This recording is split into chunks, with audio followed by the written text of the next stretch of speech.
সবসময় বলে আসছি, আবারও বলবো, ততদিন বলে ভালো হবে যেটা আপনারা বলেন, এটা তেমন না যে এটা এক্ষুনি আমাদের যে স্বপ্ন, আমাদের যে ক্ষমতা, এটা যদি আমরা করি পৃথিবীর মানুষ এমনি। সবে মাত্র অন্তর্বর্তীকালীন সরকার গঠনে প্রধান উপদেষ্টার শপথ নিলেন ডক্টর ইউনূস, সাথে আরও বেশ কয়েকজনও নিয়েছেন শপথ। ডক্টর ইউনূস আজ গেছিলেন রংপুরে। দেশের পরিস্থিতি এখনো পুরোপুরি স্বাভাবিক হয়ে উঠতে পারে।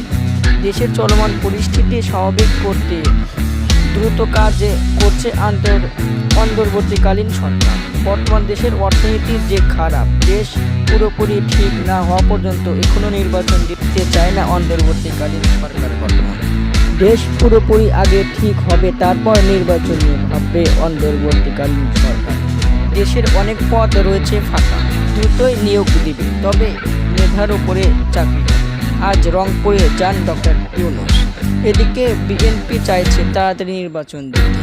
দেশ পুরোপুরি স্বাভাবিক না হওয়া পর্যন্ত আগে নির্বাচন দিলে আরও পরিস্থিতি ভয়াবহ হয়ে যাবে। দেশের অর্থনীতিতে সংকট বাংলাদেশ।